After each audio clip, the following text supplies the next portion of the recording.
안녕하세요. 부동산 지인의 진희쌤입니다. 오랜만에 인사드립니다.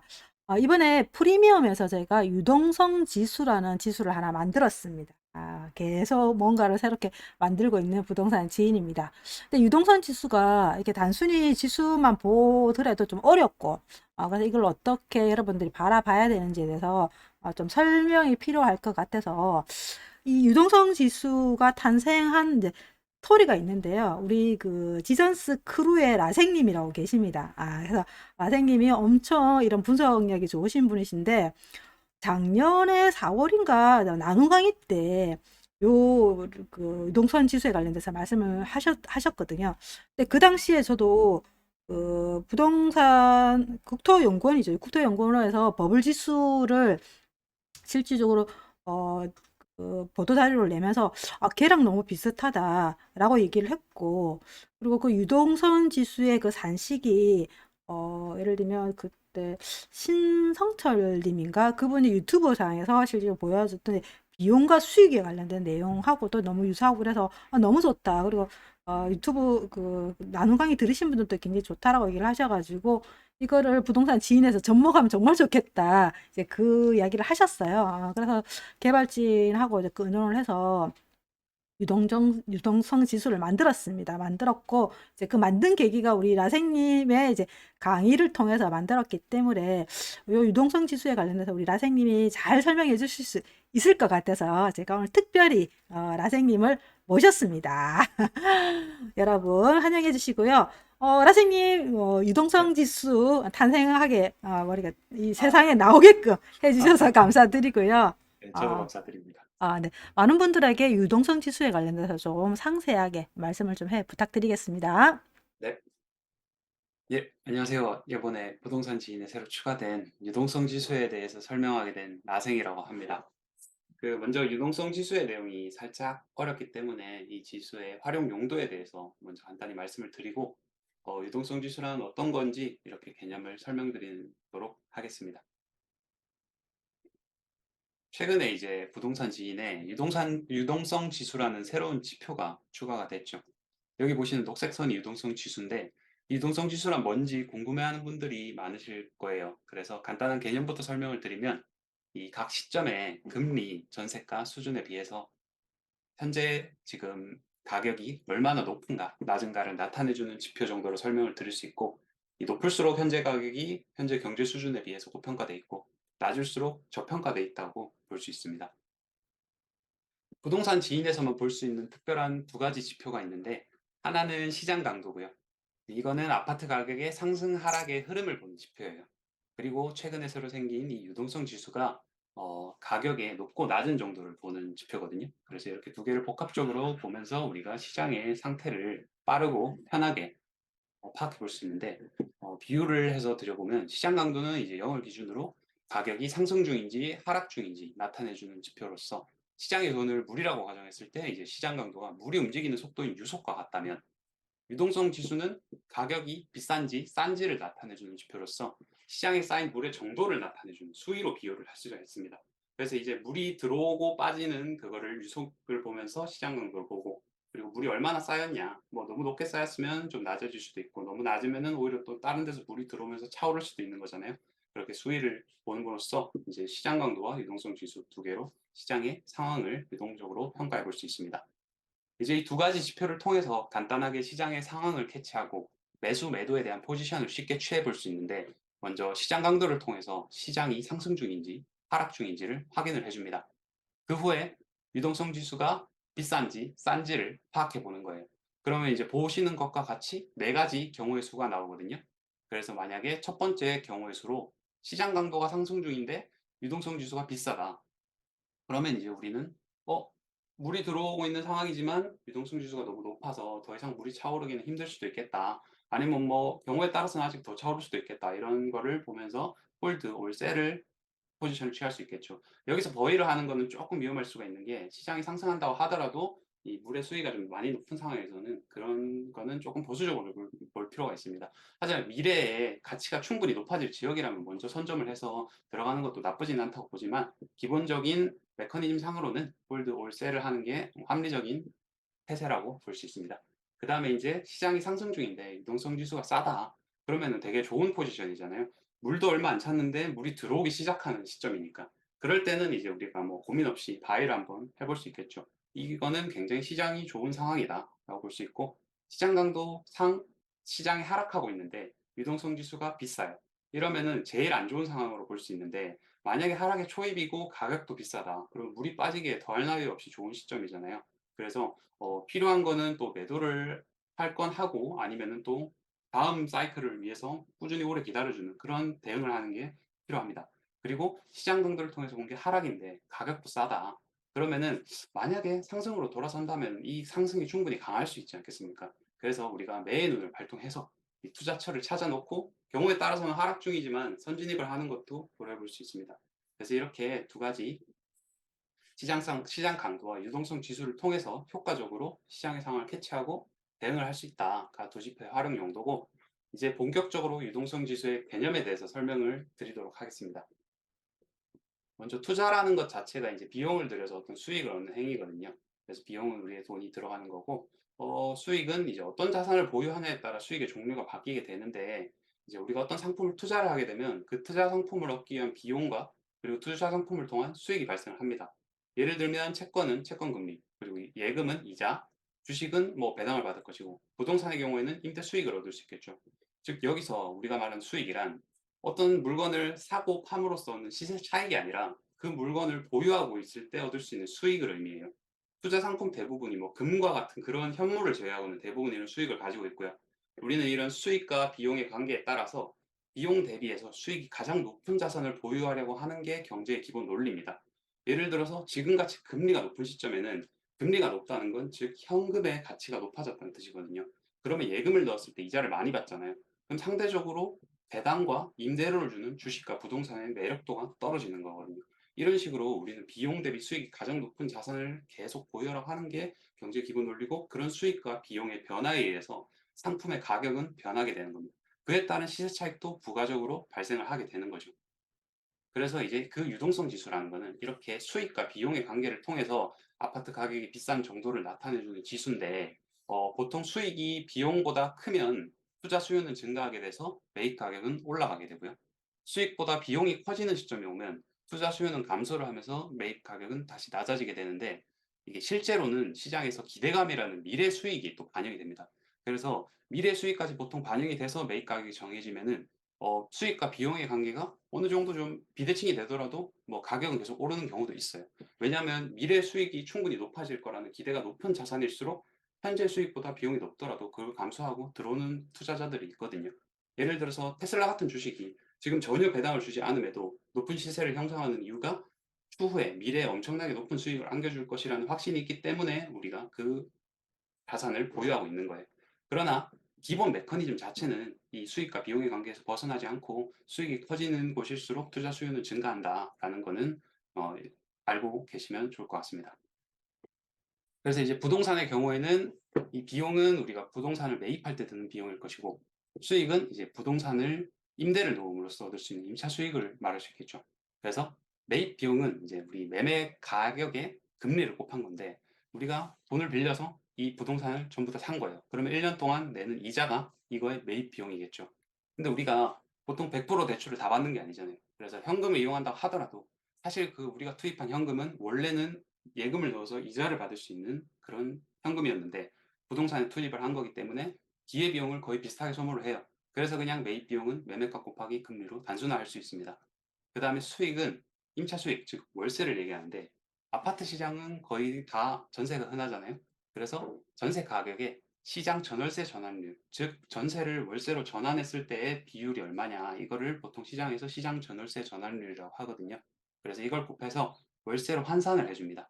그러면은 이게 임차를 얻을 수 있는 수익이 나오고 매입을 통해서 얻을 수 있는 비용이 나오니까, 이 두 가지를 비교를 해봤을 때 임차 수익이 더 높은 부동산이 투자 가치가 더 높은 부동산이다라고 결론을 낼 수 있겠죠. 실거주자의 경우에도 똑같습니다. 임차 수익이 임차 비용으로 전환을 해보면 내가 낼 임차 비용이기 때문에 내가 부동산을 사서 실거주를 할까? 아니면 그냥 전세를 들어가 살까? 이걸 비교해 볼 때 매입 비용이 더 낮다면 당연히 매입을 하는 거고, 임차 비용이 더 낮다면 임차를 하는 거기 때문에 똑같은 메커니즘으로 이렇게 움직이게 되는 거예요. 그래서 예시를 들어보겠습니다. 매매가가 5억이고 전세가 3억인 부동산이 있어요. 근데 금리는 2%고 전월세 전환율은 4%인 시장 상황이라고 가정을 합시다. 그렇게 되면 매입 비용은 매매가 곱하기 금리를 했을 때 5억에 2%를 곱하면 1,000만 원이 듭니다. 그래서 즉 이 부동산을 들고만 있는 것만으로도 연간 1,000만 원의 비용이 발생을 하는 거고, 임차 수익은 전세가 곱하기 전월세 전환율을 해보면 3억에 4%로 곱해보면 1,200만 원의 수익이 나요. 그래서 1,200만 원 수익이 나는데 비용은 연간 1,000만 원이 든다. 그러면 우리는 매년 비용을 제외하고도 200만 원의 이익이 나잖아요. 그렇기 때문에 비용은 작고 수익은 큽니다. 그럼 투자에 적합한 상품인 거겠죠. 그렇기 때문에 투자 수요는 증가를 할 겁니다. 이 상황을 실거주장이라고 이야기를 해요. 왜 그러냐? 임차 비용보다 매입 비용이 더 싸기 때문에, 실거주자 입장에서도 매입을 하는 게 더 싸니까. 그래서 실거주장이라고 부르고요. 이때는 임대 수요가 임차 수요보다 더 높습니다. 그래서 대부분이 투자를 하려고 해요. 그렇게 되면서 매매가가 서서히 올라가면서 이 비용과 수익의 균형이 맞춰지겠죠. 그 다음에 만약에 가격은 똑같은데 경제 상황이 바뀌어서 금리가 4%로 올랐고요. 전월세 전환율도 6%로 올랐다고 가정을 해봅시다. 그러면은 똑같이 곱해보면 비용은 연간 2천만 원이 발생을 하는데 임차 수익은 연간 1,800만 원밖에 발생을 안 해요. 그럼 이걸 비교를 해보면 비용이 무려 200만 원이 더 들어가는 상황이 나오죠. 이럴 때는 비용은 큰데 수익은 작아서 투자에 부적합한 상황이 나옵니다. 그래서 투자 수요는 점점 감소를 하겠죠. 이런 경우에는 시장에 들어간 유동성이 이 시장이 주는 수익보다 더 작기 때문에, 더 크기 때문에 이 유동성 장애라고 부릅니다. 그래서 이때는 투자 수요는 감소를 한다. 즉 이런 식으로 매입 비용과 임차 수익의 관계에 따라서 우리가 투자를 할지 말지가 갈리게 되는데, 이를 한 가지 식으로 나타내 보면 이제 비용과 수익을 두 개를 같은 선상에 있다고 가정할 때 이제 이거를 각각 매매가 곱하기 금리랑 수익은 전세가 곱하기 전월세 전환율 각각 환산을 해줍니다. 그러면 이렇게 매매가 곱하기 금리는 전세가 곱하기 전월세 전환율이라는 식이 완성이 되죠. 이거를 옆으로 이항을 해주는 거예요. 그러면은 수익분의 비용이라는 식이 나오죠. 그렇게 됐을 때 전세가 곱하기 전월세 전환율 분의 매매가 곱하기 금리는 1이라는 이 유동성 지수가 탄생을 하게 되는 거예요. 그래서 이거를 조금 식을 해석을 해보면 매매가를 기준으로 금리가 높으면 오히려 유동성 지수는 높아지고, 전세가나 전월세 전환율이 높을수록 유동성 지수는 낮아집니다. 즉 매매가를 기준으로 봤을 때 현재 금리 수준과 현재 전세 수준에서 이 매매가는 얼마나 비싸냐 싸냐를 따져보는 지표라고 보면 정확할 것 같아요. 그래서 1을 기준으로 높다 이러면 비용이 더 높고, 1을 기준으로 1보다 낮다 이러면 수익이 더 큰 그런 시장인 겁니다. 즉 다시 설명했을 때 비용과 수익은 꾸준히 균형을 이루게 돼 있고, 이렇게 비용이 커질 때는 또 수익 쪽으로 수요가 몰리고, 수익이 커질 때는 비용 쪽으로 수요가 몰리면서 꾸준히 시소관계를 이루게 되는데, 이거는 이렇게 유동성 지수의 식을 통해서 매매가 곱하기 금리 나누기 전세가 곱하기 전월세 전환율로 이렇게 환산을 할 수 있다. 그래서 비용이 수익보다 더 클 때는 투자 수요가 감소하고, 수익이 비용보다 클 때는 투자 수요가 증가한다. 이렇게 보시면 될 것 같습니다. 자, 그러면은 조금 어려우니까 부산의 유동성 지수를 실제 숫자를 통해서 이제 한번 예시를 들어드리겠습니다. 부산의 매입 비용은 현재 평당 1,294만 원이죠. 그 다음에 금리는 4.58%예요. 그러면은 평당 매년 59만 원의 비용이 발생을 합니다. 그런데 전세를 줬을 때 전세가 곱하기 전월세 전환율을 해보면 759만 원 곱하기 4.3051% 해서 약 33만 원의 수익이 발생해요. 지금은 비용이 수익보다 더 큰 시점이죠. 그래서 비용 대 수익을 해봤을 때 59만 원 대 33만 원 해서 유동성 지수는 59만 원에서 33만 원을 나눠보면 약 1.932가 나와요. 즉 지금은 비용이 수익보다 93%더 높다는 얘기예요. 과거 유동성 지수 숫자를 보았을 때 유례없이 좀 비싼 시점이죠. 왜 이럴까? 매매가도 높지만 금리도 높아서 그래요. 그래서 지금같이 유동성 지수가 높으면 그러면 무조건 매매가가 하락할까? 이거에 대해서 한번 조금 보너스로 한번 말씀을 드릴게요. 지금 유동성 지수상 비용이 1.932로 93% 정도 높은 시점인데, 사실 매매가가 꼭 떨어질 거라고 말씀을 드릴 수가 없는 게, 이 유동성 지수가 낮아질 거는 확률은 굉장히 높잖아요. 고비용 저수익 상태니까. 그렇지만 꼭 매매가가 떨어짐으로써 이 유동성 지수가 낮아진다고는 말씀을 드릴 수 없어요. 왜냐면 매매가는 이 네 가지 변수 중에 하나일 뿐이고 이 하나 중에 나머지 세 가지가 또 변동되면서 이렇게 유동성 지수가 균형을 맞출 수도 있는 거거든요. 예를 들어서 네 가지 시나리오를 말씀드리면 먼저 첫 번째로 매매가가 낮아지면서 비용이 낮아지는 상황이 발생할 수도 있겠죠. 즉 투자 수요가 감소하는 거예요. 왜냐하면 비용이 너무 비싸니까 수익에 비해서. 그래서 이런 식으로 투자 수요가 감소하면서 매매가가 감소할 수도 있고 대변수의 변동으로 인해서 금리가 오히려 떨어질 수도 있습니다. 사실 지금 금리도 굉장히 높은 수준이기 때문에 이 금리가 사람들이 버틸 수 없는 수준이 되면은 어느 정도 내려갈 거예요. 그러면은 금리가 떨어지면서 이 유동성 지수에 의한 비용도 낮아질 수 있는 거죠. 그리고 혹은 이제 전세가가 상승하면서 공급이 적은 어떤 지역에 대해서는 뭐 매매가가 너무 비싸면 오히려 전세로 이렇게 수요가 빠지면서 전세가가 상승하겠죠. 그러면은 임차 수요 증가로 인한 전세가 상승에 의해서 이 고비용을 고수익으로 충당을 해서 이 유동성 지수가 다시 낮아지는 그런 경우도 생깁니다. 그리고 최근에 일부 지역에서 일어난 일인데 전세가 너무 비싸고 매매가도 비싸니까 월세를 선호하는 현상이 최근에 한번 일어났었잖아요. 이런 경우에는 전월세 전환율이 증가합니다. 즉 그래서 전세 월세가가 일어나면서 전월세 전환율이 올라가면서 이 저수익이 고수익으로 바뀌면서 유동성 지수를 다시 균형을 맞춰버리는 상황도 발생해요. 즉 만약에 유동성 지수가 높다고 해서 꼭 매매가가 떨어진다고는 할 수 없는 게 이 매매가가 떨어지는 현상은 이 네 가지 시나리오 중에 하나일 뿐이다. 그래서 복합적으로 일어나겠지만 무조건 이 1.92가 1까지 가는데 뭐 매매가가 무작정 폭락을 하진 않을 거다. 요 말씀을 드리고 싶습니다.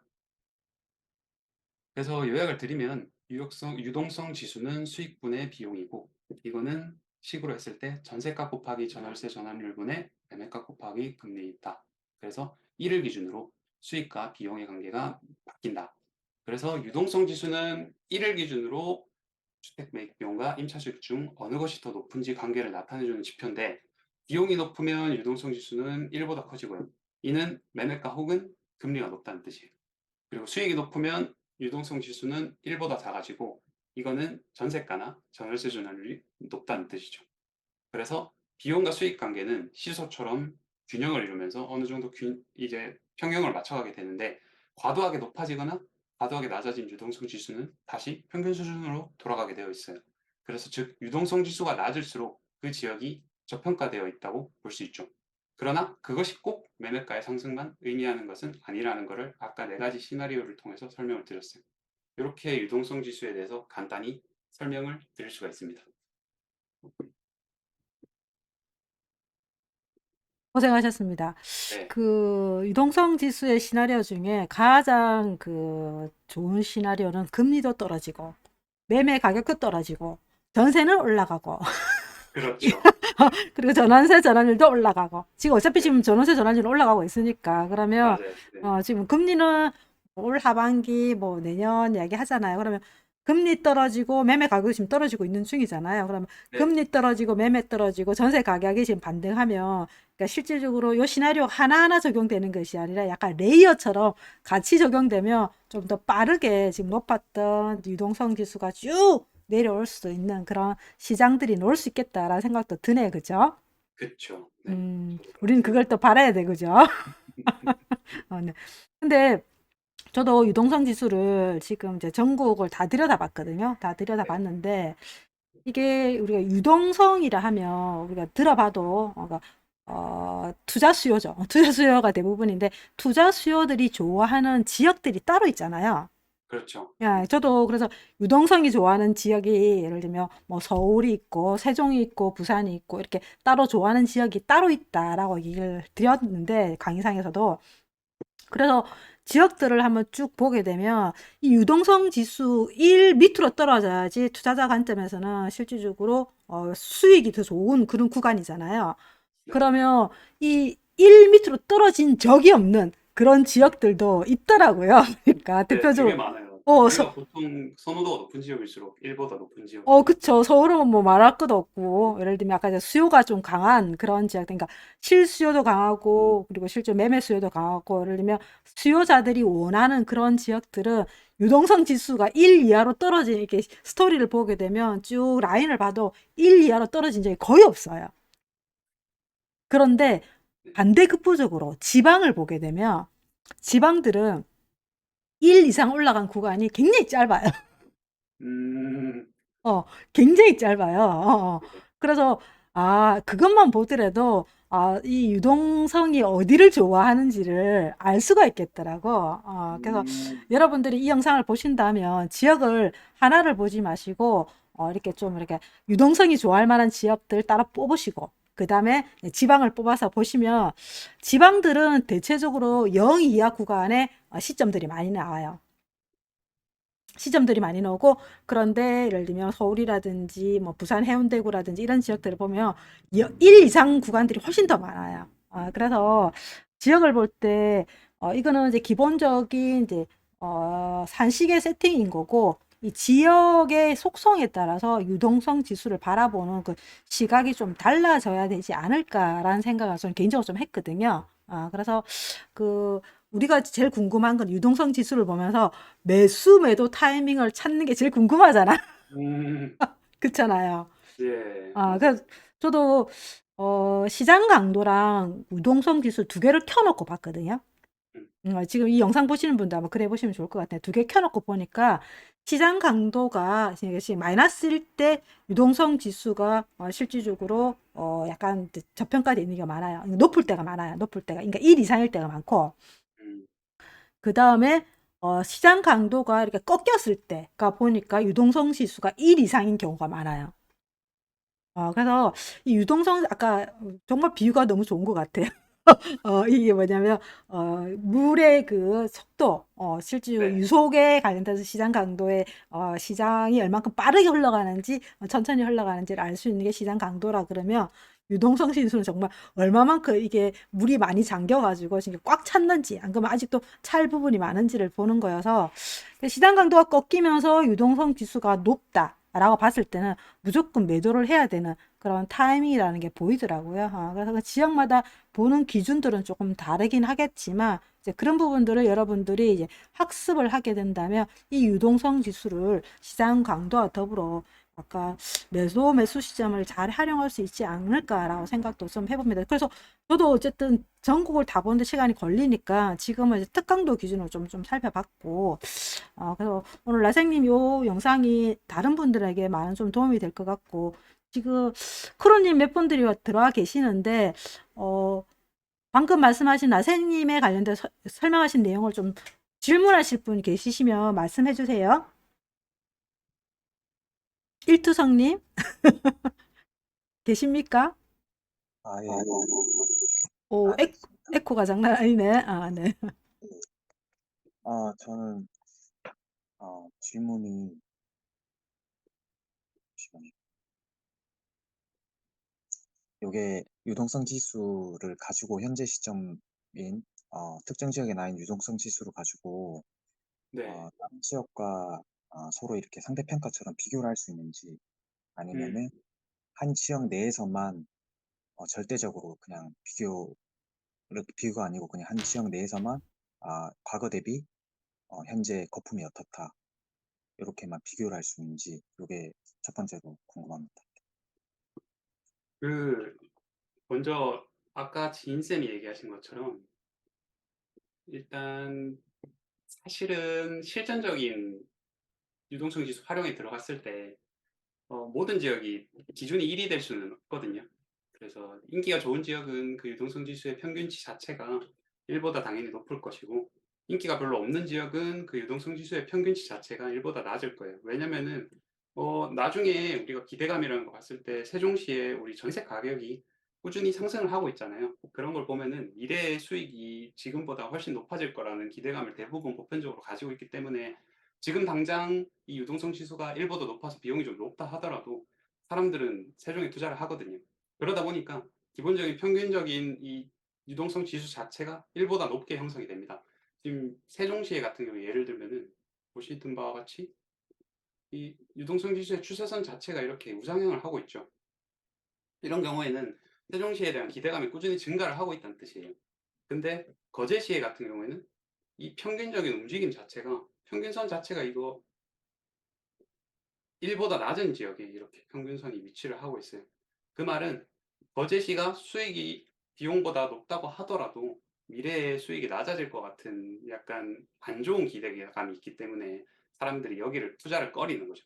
그래서 우리가 현재의 수익 대비 비용만 볼 게 아니라 미래 수익까지 고려해 봤을 때 우리가 지금 당장은 비용이 좀 더 들더라도 미래 수익이 충분히 날 것 같다면 투자를 하고, 지금 당장 수익이 난다 하더라도 미래 수익이 꺼져서 비용보다 낮아져 버린다면 그러면은 안 좋은 거기 때문에, 그럼 미래 구간에 대비해서 우리가 고려를 해봐야 돼요. 그래서 지역 간에 만약에 유동성 지수를 비교를 할 때는 이 1을 기준으로 하는 게 아니라 그 지역의 평균적인 유동성 수치를 먼저 확인을 하셔야 돼요.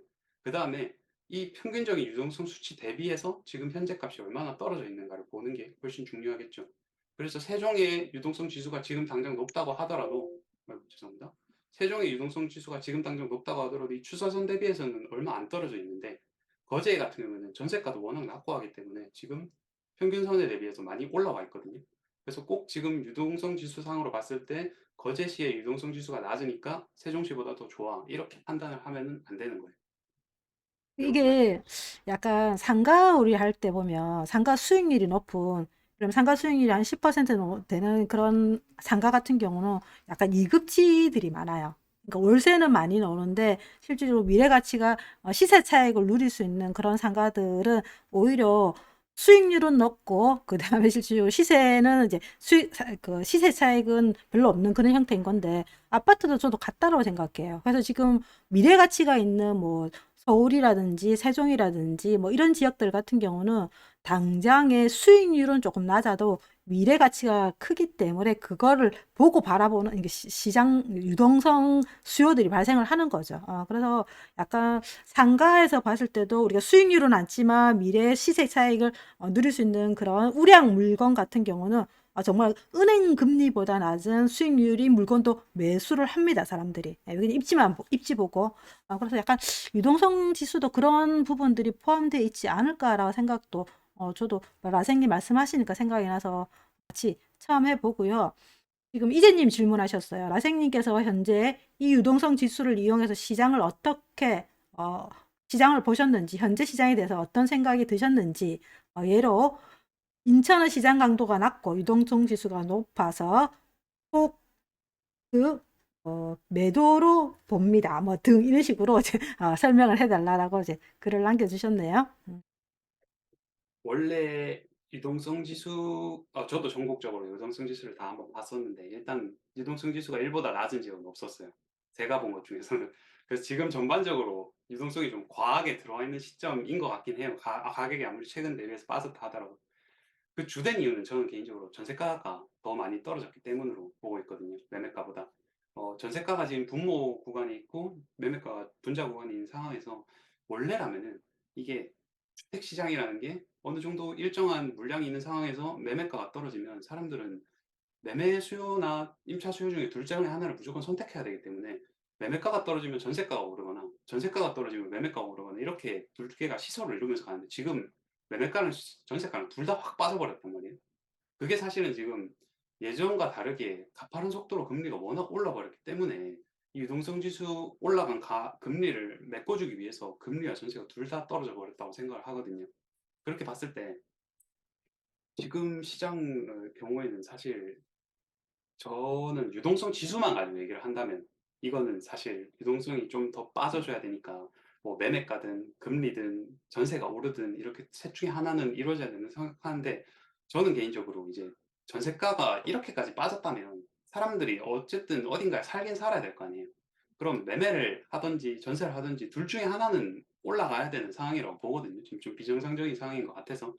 그래서 뭐 무조건 꼭 이제 매매가가 폭락할 거다 이렇게보다는 전세가는 올라주고 매매가는 조금 더 빠져주면서 유동성을 낮출 것 같긴 하거든요. 그래서 폭락은 없을 것 같아요, 개인적으로. 그렇게 보고 있습니다.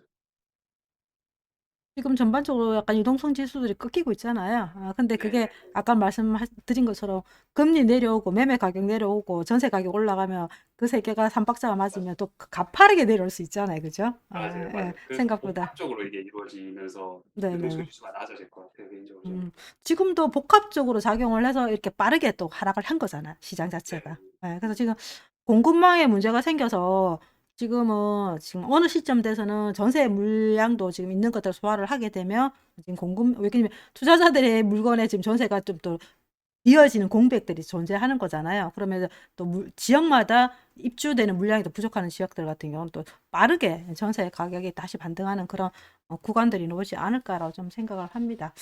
어쨌든 다른 질문 영상이 조금 길어지긴 하는데 질문 내용이 있으시면 질문 하나만 더 받고 오늘 영상을 마치도록 할게요.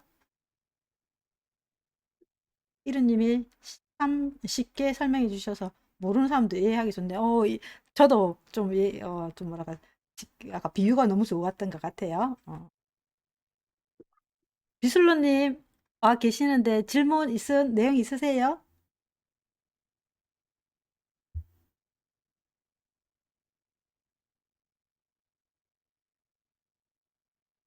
음. 여러분들, 요 유동성 지수에 관련돼서 한번 찬찬히 시장 강도랑 더불어서 살펴보시면 시장을 보는데 큰 이해가 되지 않을까라고 생각을 합니다. 그래서 요 부분에 관련돼서는 지금은 프리미엄 홈에 들어오시게 되면 보실 수 있고요. 그리고 지역 멀티 차트에 들어가면 볼 수가 있습니다. 근데 이 부분도 저희가 이제 지역 탑에서도 이제 지금 유동성 지수가 낮아지고 있는 지역, 높아지고 있는 이런 지역들도 개발진들하고 의논해서 추가 컨텐츠를 만들어 보도록 하겠습니다. 라생님, 감사합니다. 네, 감사합니다.